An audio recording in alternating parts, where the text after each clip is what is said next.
Rocco, I am so pumped for today. Oh, wow, you really are. What's so special about today? It's because we're starting a new series. And whoa, look out. Have I schemed up some fun stuff for us? Uh-oh. Yeah, you should say uh-oh. Because it is time for You Are Fearfully and Wonderfully Made Challenges. What's what now? Yeah, I guess it's a bit of a mouthful. But what does it even mean? Haha, well, our memory verse this month tells us that we are fearfully and wonderfully made by God. Oh, God made me. Yeah. But God made me fearfully? Yes, and wonderfully. But it's not like God was afraid when he made you. It's more like he was very, very careful when he made you. And he made you on purpose, and he made you just right. Oh, yeah, that's pretty amazing. Like, so amazing, maybe I'll write it really nice and post it on my wall. Well, there's an idea. Wait, what was that part about challenges? Rocco, are you ready? Ready for what? I don't think so. Week 1 of Challenge Month. You are fearfully and wonderfully made. God made you. God made each of us unique and wonderful. And we're not all good at everything, but we're all good at something. Rocco, what are you good at? Well, I guess I'm a pretty good talker. I mean, Mama Rocco says I ask a lot of questions. Rocco, I challenge you to the Tongue Twister Challenge. What? Luke Luck likes lakes. Luke's duck likes lakes. Luke Luck licks lakes. Luke's duck licks lakes. Duck takes licks in lakes Luke Luck likes. Luke Luck takes licks in lakes Duck likes. Huh? Go! Luke Luck likes lakes. Luke's duck likes lakes. Luke Luck licks lakes. Luke's duck licks lakes. Duck takes licks in lakes Luke Luck likes. Luke Luck takes licks in lakes Duck likes. Yes, Rocco! Now you get to challenge someone. Oh, okay. I know who'll be good at this. Luke Luck likes lakes, Luke Duck likes lakes, Luke Luck licks lakes, Luke's duck licks lakes, Duck takes licks in lakes, Luke Luck likes, Luke Luck takes licks in lakes, Duck likes. Yes! Whoa, that was so good. Whoa, some serious talent. So, Sierra, Yes, Rocco. God really made all of us, He sure did. and he made the stars and stuff too, eh? For sure. Well, that's pretty cool. I think so too. Should we say bye to the kids until our next challenge? Next challenge? We'll see you next time, kids. Wait, what? Bye! Bye!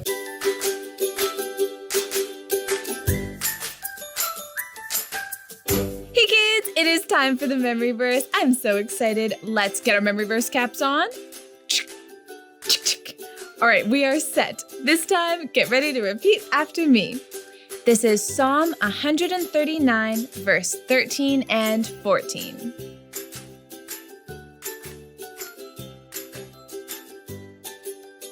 For you created my inmost being. You knit me together in my mother's womb. I praise you, for I am fearfully and wonderfully made. Your works are wonderful.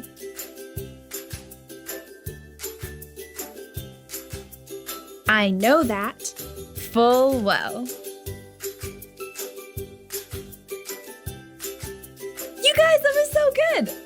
I'm so impressed. That was amazing. Good job, guys. Okay, we're going to take it all the way back from the beginning. Keep your memory verse caps on because we're going to go in 3, 2, 1. Psalm 139, verse 13 and 14. For you created my inmost being. You knit me together in my mother's womb. I praise you, for I am fearfully and wonderfully made. Your works are wonderful. I know that full well. You guys! Okay, virtual high five for all my memory verse champs. Bam! That was so good. I am amazed. I can't wait to see you next time. And until then, bye!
Good morning, C3KW. I hope you're having an awesome day today. My name is Nelson and I'm one of the leaders here. And if this is your first time with us, we just want to say we are so pumped to have you and we're excited to have you joining us. If you have any questions or you want to connect more, you can head on over to c3kw.ca/connect where you can fill out a simple form and someone will get back to you. Here at C3KW, we are passionate about seeing people fully alive in Jesus. And one of the keys to that is doing life together. And so we have connect groups. These are smaller moments of connection that happen at homes or online where we gather together to lift one another up, to share our struggles, share our wins, and just learn how to be more like Jesus more and more every day. And so we would love to have you in one of these small groups. And if you'd like to sign up, you can head on over to the website where we have all the information. We have something new starting here, and here are our friends Sam and Sarah to tell you all about it. Sarah and I also lead the discipleship ministry here at C3KW, and we're starting a new program in January that we're really excited about. It's called Freedom Sessions, and it's designed to help you find freedom from destructive patterns and sin and behaviors in your life that are weighing you down and holding you back. It's designed to help get at the root of pain and trauma and just past experiences that have maybe held you back and caused some real lasting damage in your life. And ultimately is to help you find freedom in Jesus. And so if it sounds like a program that you could benefit from, we would love to have you join us. Sarah and I have been through the first couple of weeks of it, and we can say it's amazing content, and we're so excited to grow with you through this program. We'll be starting the Freedom Sessions in January, but if you're interested, we'll be hosting some interest nights in the coming weeks. The details will be communicated to you via email and Instagram. How awesome was that? And if you want any other information or updates, you can follow us on Instagram or go to our website where you can learn about Love KW outreaches, morning prayer, more information on Connect Group, and all the other great stuff that we're doing here at C3KW. And we just want to say thank you for all those who have faithfully given to the mission here. And if you're someone who wants to partner with us in the outreach that we do here and the way we touch lives, you can give at c3kw.ca/give.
that is Jesus. He who was and still is and will be forever. So come on, man, and you speak between all the things unseen and it's reckoning.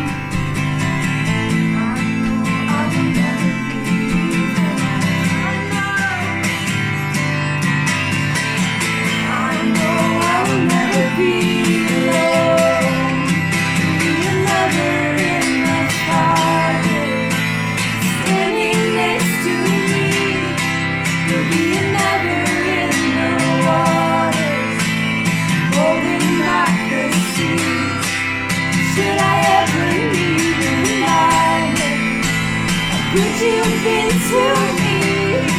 I count the joy from every battle, 'cause I know that's where you'll be. I can see the light in the darkness as the darkness bows to it. I can hear the roar in the heavens as the space between resting. I can feel the ground shaking beneath us as the prison walls cave in. Nothing stands between us. Nothing stands between us. Be another in the fire, standing next to me. Be another in the water, holding back the seas. Should I ever need reminded? Would you give to me?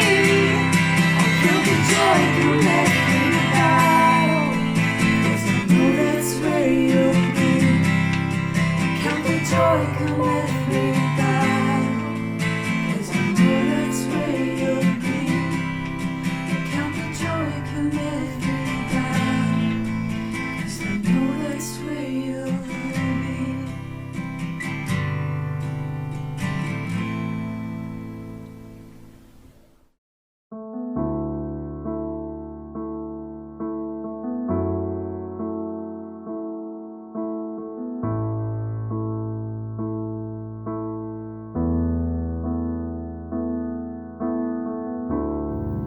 I'ma live for the moment where I'm still in your presence.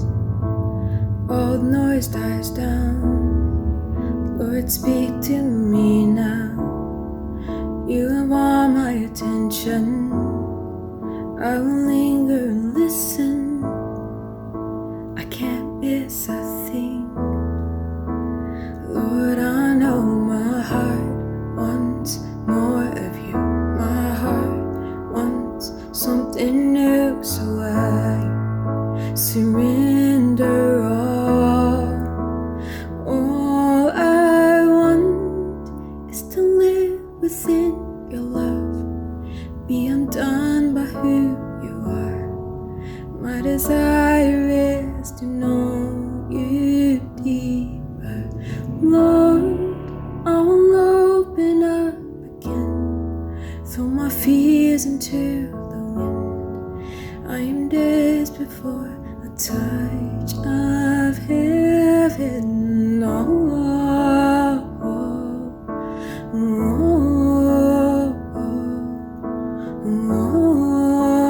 oh, oh. You're the fire in the morning, you're the cool in the evening, the breath in my soul, oh, the life in my bones. There is no hesitation in your love and affection. It's the sweetest of all. Lord, I know my heart wants more of you. My heart wants something new, so I surrender all. 'Cause all I want is to live within your love, be undone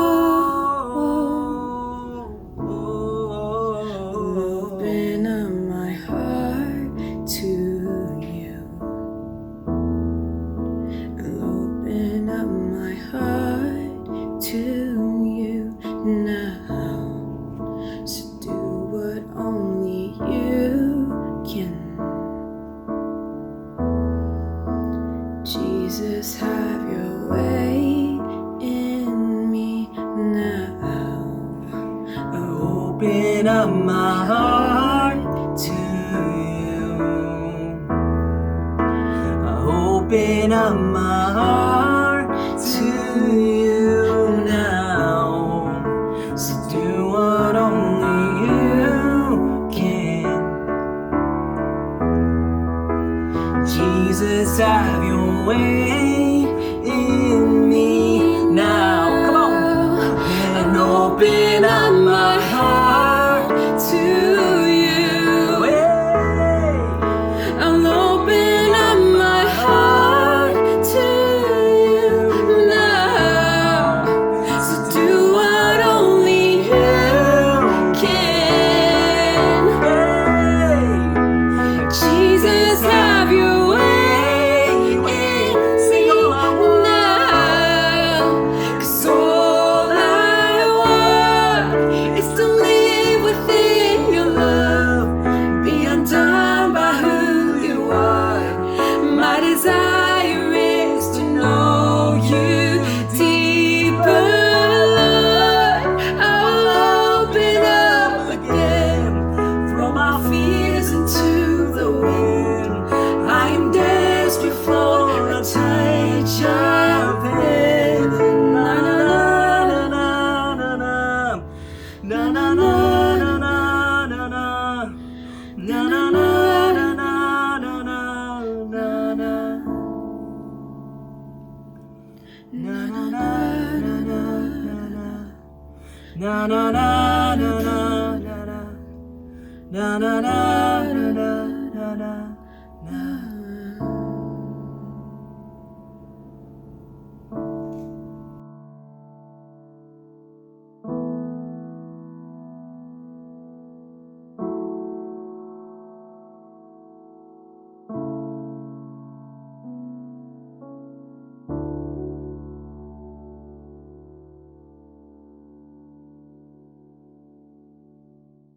Father, Son, and Holy Spirit, we do thank you for who you are today. We thank you for this time we've had to worship you.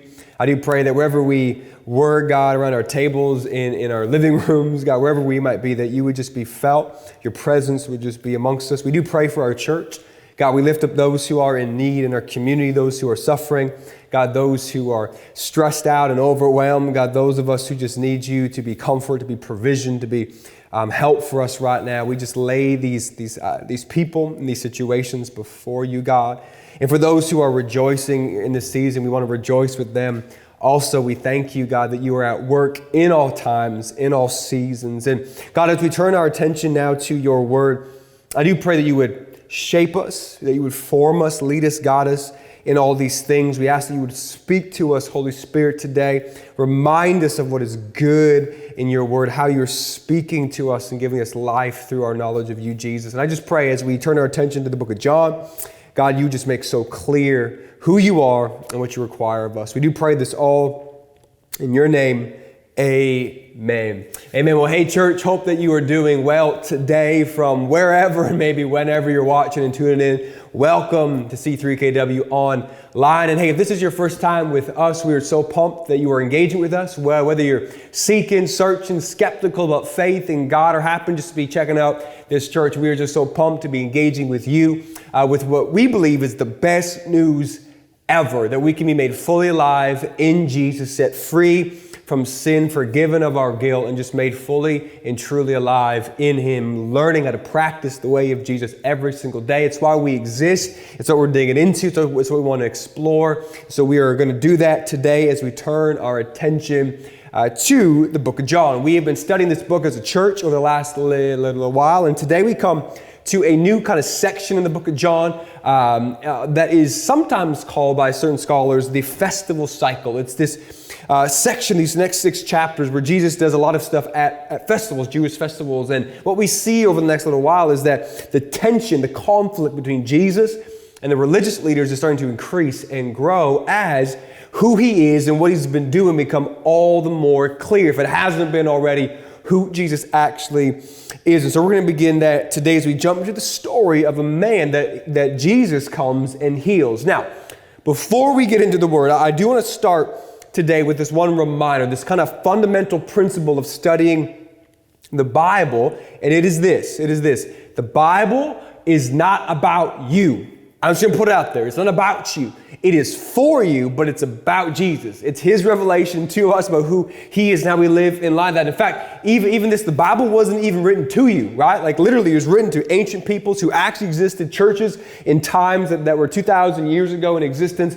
But God uses the revelation. It's still for you and I as God's people. And so I just want to remind us as we come to this story today that so often gets preached through the lens of the one being healed, not the healer, that we remember it's actually all about Jesus. It's about learning who Jesus is, what he wants to do, how he wants to come, and then shift and shape our life and how we live in light of that. And so in this specific story, we see Jesus ushering in new creation, showing us that he is truly the God of hope for us today. And as Christians, we want to be people who just follow in the work of Jesus, bringing hope and life wherever we can go to continue to partner with him in this. And so I just wanted to take this moment to be a teachable moment and remind us as you read your Bible this week, as we are getting into the Word, as you open it up in Connect groups, we have to remember the Bible is for you, but it's not primarily about you. It's about God. It's his revelation and then how we live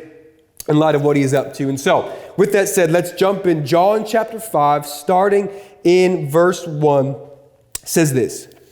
After this, there was a feast of the Jews, and Jesus went up into Jerusalem. Now there is in Jerusalem by the sheep gate a pool in Aramaic called Bethesda, which has 5 roofed colonnades.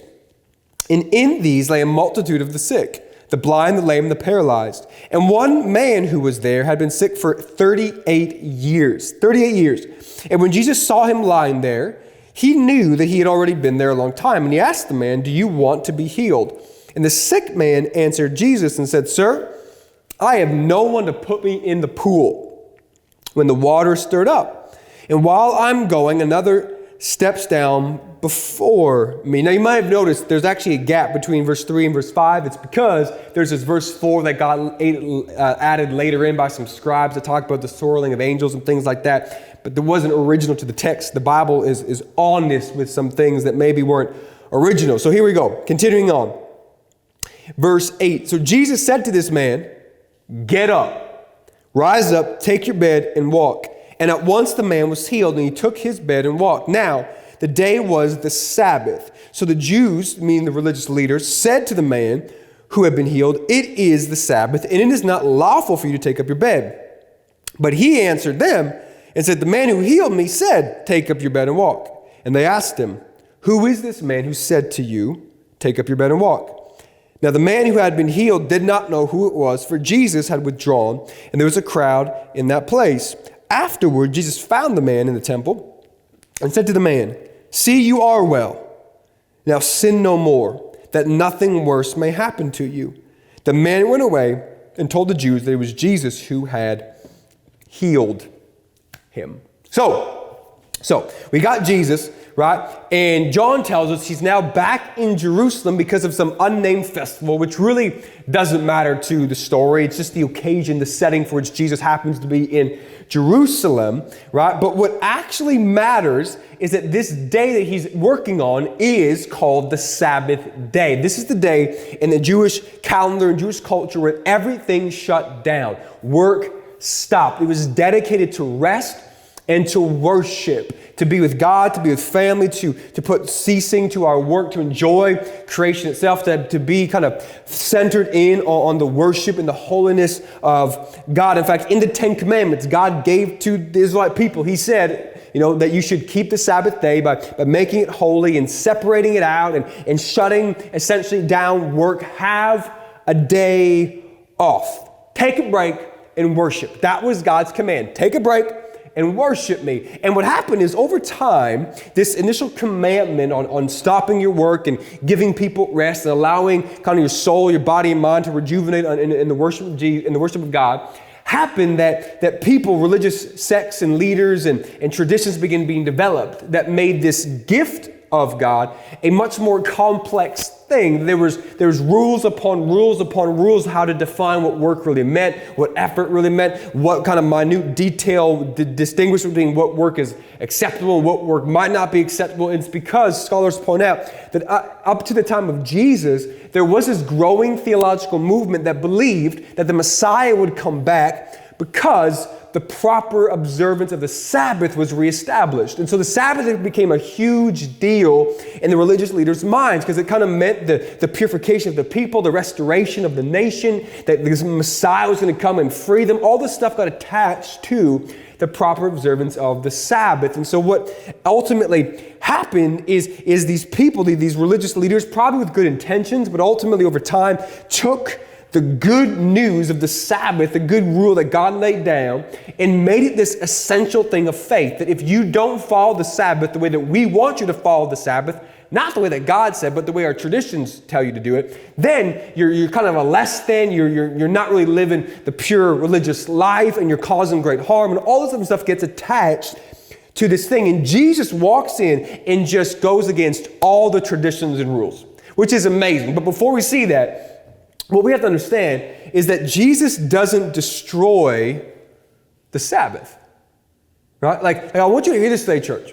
You know, it is actually really important to Christian spirituality to find rest, to have rest in your rhythm. In fact, that we are to stop from work and we are to let our soul rest, our bodies rest, our minds rest, that we need to plan intentional rhythms of rest into our life, moments to stop the busy work of the everyday life and actually go before God with prayer, with worship, with community, with family, with enjoyment of God's creation itself, that we need to put the hustle aside for a time. And I know in our culture today, right, that is a just antithetical thought, right? That we are people who actually don't need to be on the grind all the time. Don't need to be hustling every single moment, have every single side hustle I can possibly put on in my life, that we got to be producing and making and having and doing all this stuff, or else, you know, in the secular hope of the world, that's all we kind of have.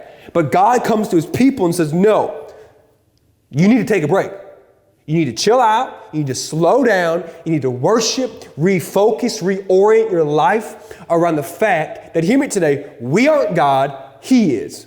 That he is actually the one who's in control of the universe, that we are in way less control than we think we are, and allow God to actually be in the center of our life in this pattern of work and rest. And it's patterned after God, right? Remember that in the book of Genesis where God creates the world, right? We see this picture that Moses paints for us of God's creative act. And at the end of it, he says it's all good, it's very good, and then God rests. Not because God needs to, obviously he's God, but because it's the pattern he puts before you and I.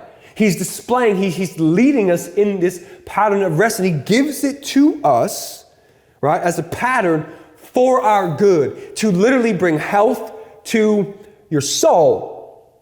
That's what the point is. That it's a gift of God for you, that we were not made for the Sabbath, but the Sabbath was made ultimately for us, Jesus says. And the reason for this is there's two major things that come out just explicitly in the Sabbath. And number one is this, that the Sabbath invites you and I to remember that the world keeps spinning even when you and I stop working. The world keeps spinning when you and I stop working, because God's working. In fact, that's part of the reason why Jesus gets in trouble. And next week, and we'll take this up a little more, he says, I'm working like I see my Father working, right? That he's equating his work with the work of God, that God keeps on going. The world is held up not in your hands, right, but in his hands. And we can take the pressure off for a minute and recognize I'm not the king of the universe. And my soul needs to hear that. I have a God I can trust in, I can lean on. But implicit also in this, by the way, is that I worked really hard the other 6 days. You know what I'm saying? That I took the life that God had given me, using my life, my breath, my energy, my talents, my time for the glory of God and the good of people. Actually being a contributor, someone that produces, using what God's given me to make good in the world, not just selfishly consume the products and things of other people, just be a passive, selfish consumption machine. No, I actually go and I work. I put my life to mission. I create with my hands. I do what God's given me to do. And then I rest really well. And I know, I can hear you say, Mike, I don't got time for that. You don't know how much I got. I feel you. I'm there so often.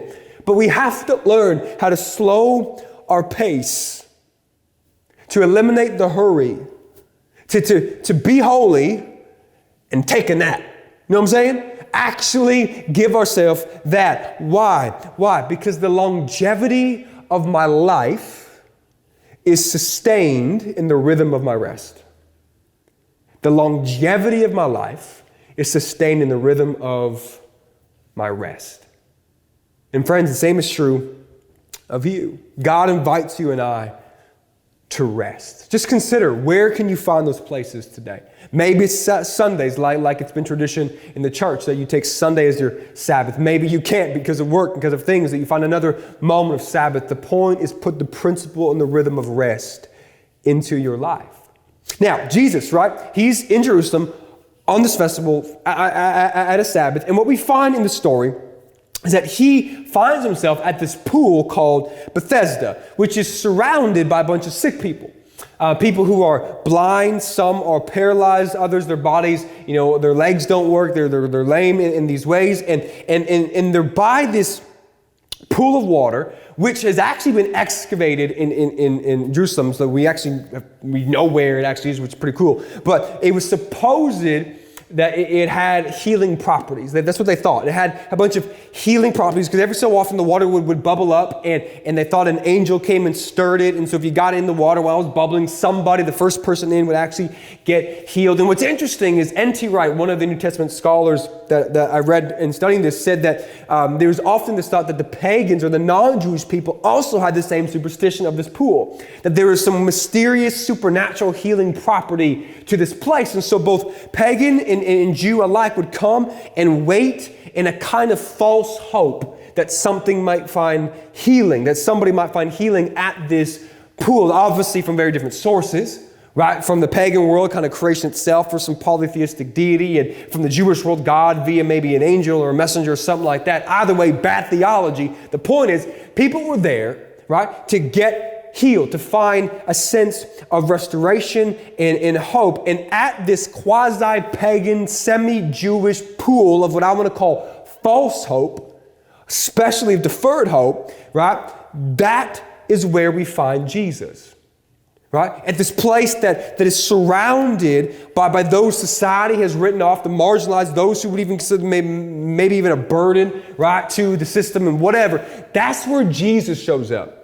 To the place of bad theology and broken lives, Jesus walks in. And just how awesome is this? Can I just be real, right? Because Jesus is at the festival, right? This is a time of celebration. He could be with the boys in the temple, having a good time. His fame is growing at this moment, which means that he probably could have got to all the A-list, feasts, hanging out with all the blue checkmark people. But here is Jesus hanging out amongst the sick, the desperate, hanging out amongst literally the physically ill and those who are hopeless in despair. And notice that John doesn't even mention that the disciples were with him. Jesus kind of left even those guys and went to be with them. He chose to make his presence known amongst one of the darker places in the city. He went to this place. And as I was reading this and studying it, this thought just kept coming to my mind that I felt like we need to bring attention to. It's simply this: are we like Jesus? Are we like him?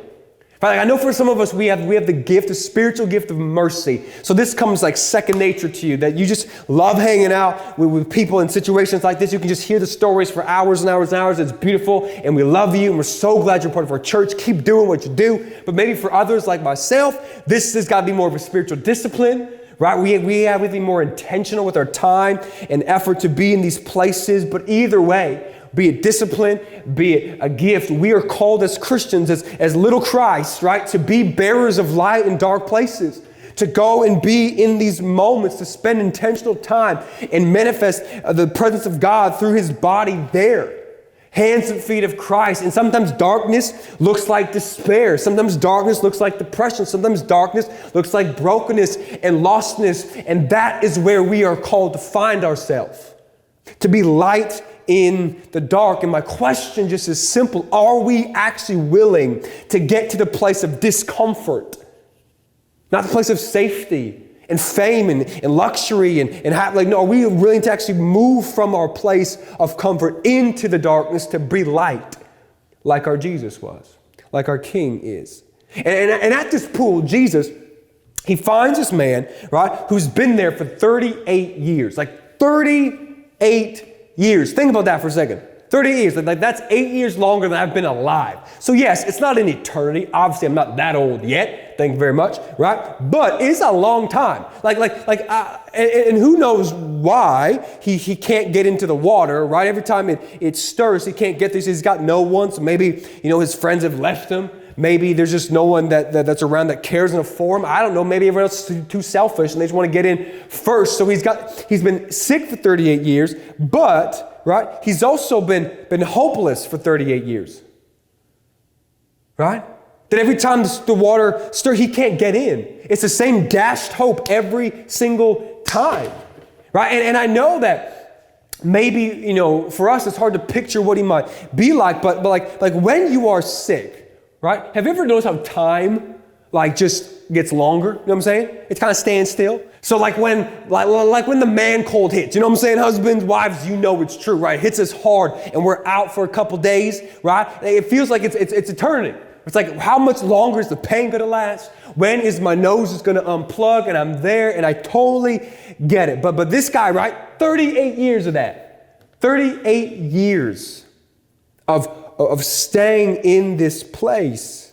And Jesus walks up to him and asks him a question that would completely get him Twitter mobbed today. I'm just saying, he would be canceled in a second, right? He walks up to a paralyzed guy and says, hey man, do you want to get well? Do you want to be healed, right? How insensitive, Jesus. But here's what we need to see. Jesus doesn't want to just do something for this man, but actually in this man. His question is intentional. Jesus doesn't want just to heal his body. He's trying to restore some things beneath the surface, that he's doing something deeper. He's restoring some. Why? Because Jesus comes to this man and he says to him essentially what is going to happen is I'm going to be the fulfillment of the hope you've been waiting for this pool to fulfill. I'm going to be what you think this pool is. I will show you what restoration actually looks like. Jesus is essentially saying, I am your hope fulfilled. I want you to get that. I want you to understand this. And so when this man hears Jesus ask this question of healing, right, it's funny because John says he doesn't even basically answer the question. He kind of just moves on, right? And he says, well, here's the reason why I can't get healed. It's because I don't got anyone to put me in the pool, right? Not explicitly saying he doesn't want to get healed and kind of implicitly saying he does if he could, but he doesn't have anyone, so he can't. Kind of like, ever watch Winnie the Pooh, right? My kids love Winnie the Pooh. As an adult watching Winnie the Pooh, it's actually quite hilarious, right? You just see the dysfunction play out. It's amazing. Anyways, there's one guy, Eeyore, the donkey, right? And he is always just so much the victim of his environment, right? That everything's just bad happening to him. And that's what I see right here. This is the Eeyore of the Bible, right? I would be healed if I could be healed, but I can't be healed, so I won't be healed. Just going off all these different things. And here's what struck me about this, right? Here's what struck me is not the man, not what he's saying, because I think most of us know what he feels like in that regard. Like we happen to fall victim to our despair and our circumstances way more than we probably care to admit. We might not like talking about it all that often, but we do so easily fall into the victim just mentality of life. Often we can get where this guy is coming from, and there's so many areas where we might be stuck, like he's been stuck at this pool for 38 years, and give excuses why. Right? Like I've been stuck in the same bad patterns of habit that I've always had. I'm still the same man I am, even though I told my wife 7 times I'd be different. My marriage is still stuck. I'm still wandering around. I'm still stuck in the porn. I'm still stuck in that addiction. I'm just stuck in this. And we can make excuses, right? We do it all the time. If only I had a better opportunity. If only I would have made a better decision. If only I had someone in my corner. If only I had more money. If only I had whatever. If only I would be so much more. We understand this man. We get him. We make excuses and play the victim in a lot of the issues of our life all the time. We get it. But what struck me wasn't him. It was Jesus. Why? Because Jesus, right, doesn't even address those issues. overtly. Did you notice that? Right? This guy clearly has horrible theology and really bad morale at this moment. You know what I'm saying? He believes God's healing is attached to a pool, that is kind of like first come, first serve goodness of God, which is not how God operates, right? And he's clearly not just physically wounded. He's got some deep emotional pain and despair that's rooted into his soul. 38 years would do that to you. I'm just saying, right? He's in this place. And Jesus, right? Jesus doesn't correct first. He heals first. Jesus, right, doesn't come and try to fix this man's theology up front. He's going to do that. But he heals this man. He responds to this man's need. He essentially says to him, okay, guy, you don't need a pool any longer. God's shown up. I'm going to be the pool. I'm going to be what you're after. So he says, get up, take your bed and walk. And what happens? The man gets up, right? The man gets up. Jesus says, rise up. Do what you couldn't do a minute ago. Do what no one else will help you do. Rise up, get up, and actually walk. Now, before you hear me say, right, that Jesus just told this man, pick yourself up by the bootstraps, be your own hero. That's not what Jesus is saying. So just sit that idea down. What he is saying is this: you can rise up into new life, new creation, because of the power that I'm displaying in you. This is a moment that Jesus is inaugurating new creation in this man's life. I want you to hear this, right? N.T. Wright points out that this word that Jesus uses, get up, is often used in the New Testament to refer to the resurrection of Jesus, to rise up, to get up, to be renewed. That this is Jesus showing us a act of new creation in line with the greatest act of new creation, that is the resurrection. That's who Jesus is, the first fruits of the dead to be raised to life. It is Jesus. And in this moment, he's looking at this man and not just saying, rise up in your body, but rise up out of despair, rise up into hope, rise up into new life. New creation has dawned. Yes, your body has healed, but I'm going for deeper things. I'm going after deeper issues today. And so for this man, Jesus says, get up, take your bed, and walk. And it's amazing. Obviously, the man does. He gets up, he's empowered by the power of God, and walks off. And we see that in this moment, remember, this is about Jesus, that we see that he is the Lord of restoration. He is the Lord of resurrection. He is the Lord of hope and new creation, which, by the way, church, is still true now. He hasn't changed yesterday, today, and forever. This is the reality of Jesus. Even in this COVID moment, Jesus is still the King of restoration, still the Lord of hope, still the bringer of new creation. This is what we see. And hear me today. You might be stuck.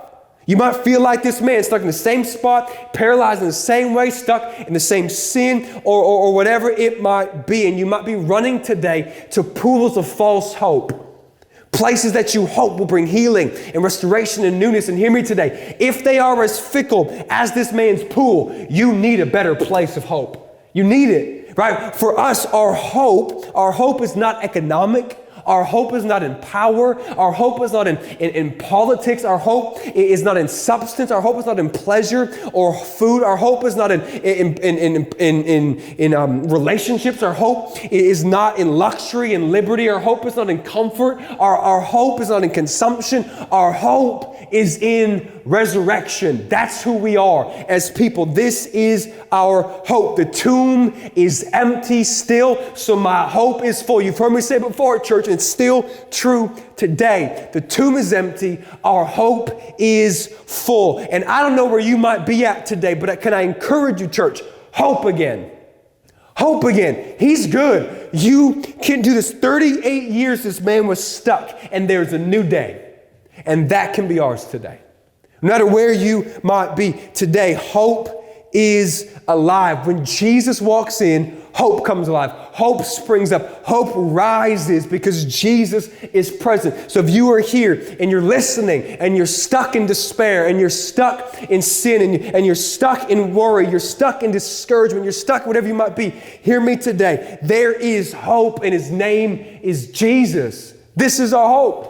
It's him, that I don't have to stay stuck. Can somebody on the couch give me an amen? I'm just saying. In church, here's the thing. We carry this. You get that? We looked at Jesus and we want to emulate him, right? That we carry this message with us. We are hope-filled people. Hope-filled people. And not fake optimists, kind of like a secular hope that never gets beyond the ceiling. No, we are redemptive, secure, Jesus kind of centered, resurrection founded, hopeful people. That's what we have. We are people of hope. And hear me today. I know. You might not feel that way if you're a Christian, right? And so if you need an injection of hope today, can I tell you this? Right? Number one, look to Jesus. Remind your heart, right? You feel, right? What you know. He is alive. Tomb is empty. Call somebody, and just preach the gospel back and forth. Preach it to each other. Encourage each other in the word. Remind each other, right, of who God is, and be there. Be vulnerable enough to say, hey, I need a Zoom call where you just preach at me the goodness of God. I'm just saying, we need this sometimes. But again, as we turn to close, I want us to remember what we started with, right? That this is about Jesus. It's about Jesus, about who he is. It's not about the man, it's about Jesus. And John tells us that this is on the Sabbath. Obviously, we talk about that. And the religious leaders, they hear about this, but they don't actually care about the healing, right? They care that this man is working. Did you notice that? Like, talk about a PhD in missing the point. You know what I'm saying? Just like my children, all the time, over their head, right? They don't care that this man is now walking after 38 years. What they care about is he's walking and carrying a mat on the Sabbath. That's what they're getting all up in arms about. And this leads to a great conflict later on that we're going to deal with next week. But here's what we see. Right? Jesus comes in and he essentially, on this Sabbath day, breaks all these traditions, all these rules to inaugurate for us new creation through this man who doesn't even know his name, by the way, which I think is amazing, right? Just the way that Jesus goes about this, because how many of us just are all about self-proclamation and self-promotion? Jesus just keeps his mouth shut and just heals the guy and walks off, right? But then we finish the story and we find out what's actually going on, where a new creation needs to actually come and hit us. Because Jesus finds this man again and says something, probably the most sobering part of this whole story. Something that I don't even know in our culture we can actually handle, that our secular minds can actually grasp. Because I know some of us, we are Christian, but a lot of us think like a secular person. Jesus comes to this man and says, hey man, look, you're healed. That's awesome. So sin no more, that nothing worse may happen to you. Excuse me? Stop sinning so nothing worse may happen to you. Now here's the point. Jesus isn't saying to this man, you were 38 years paralyzed because of your sin. That's not what he's saying. In fact, a couple chapters later, Jesus says that to a blind man that it wasn't because of any sin that he happened to be blind. That's not really the point that's going on here. Not to say that the Bible doesn't make it clear that our sin does have physical consequences. Right? We're not karmic, right? That our suffering somehow is directly tied to our sin, but our sin has consequences. Right? Has physical consequences. Some of the dumb decisions we make have consequences on our bodies. I'm just saying that's not unheard of, but that's not the point of what he's saying here today. What he's doing is that Jesus healed this man's temporary body so that he could get to his eternal future. I want you to hear this today. Jesus healed this man in the body so that he could talk to the man's futures. Get this, because when he says, don't sin, come to God, align yourself with the kingdom so that nothing worse may happen, he's talking about judgment on sin.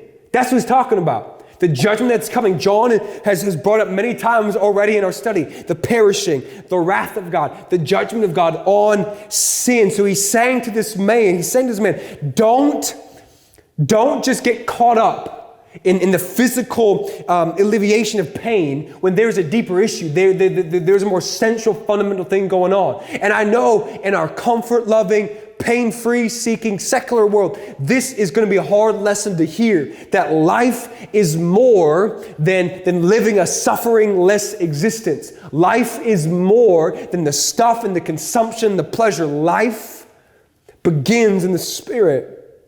There's a fundamental issue to realize That if Jesus were just to heal this man's body, but leave his soul in peril, it would be putting a Band-Aid on a bullet wound. Sure, it's a nice sentiment, but it's not going to fix anything. And that's so often what we do when we have to realize today that to have my body fixed, to have my present suffering alleviated, but yet to leave my soul in darkness is to leave me ultimately no better.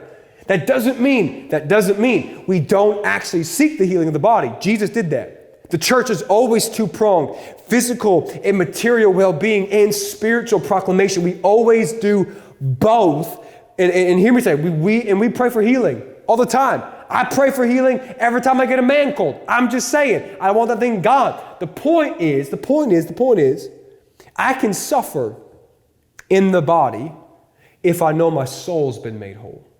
I can suffer in this present moment if I know that my hope has been secured. I know that I'm found in Jesus. And I want to say this to some of us today as your pastor, and as you know, as in kind of Mike's style as I can.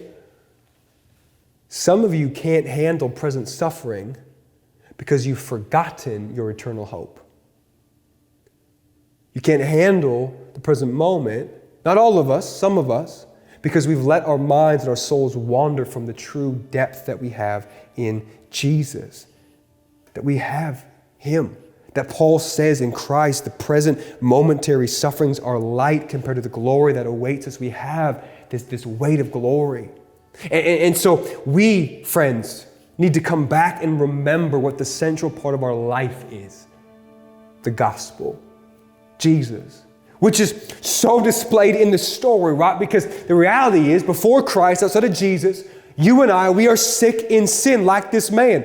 This is the gospel plainly. We are sick and paralyzed in our sin, unable to save ourselves and get us to the place of our healing and our wholeness. That sin affects our whole life, causes us to live a life unflourished, less than God intended and less than what God actually wants, spiritually sick and unable to save ourselves. And too often we fall into this trap in our minds that God's grace is only accessed because we're lucky, because we're better, like we got to the pool first. We kind of think in a sense that grace isn't fixed like this pool is, right? But grace is fixed in a living person, right? Who can walk amongst the people. The pool was fixed and far off from the man. Jesus is present. He is intimate. He is immanent amongst the people. This is what grace is. Jesus walks in and brings salvation and hope to you and I who were unable. When He offers it freely like to this man. The man did nothing. The man said nothing. Jesus just moved his life.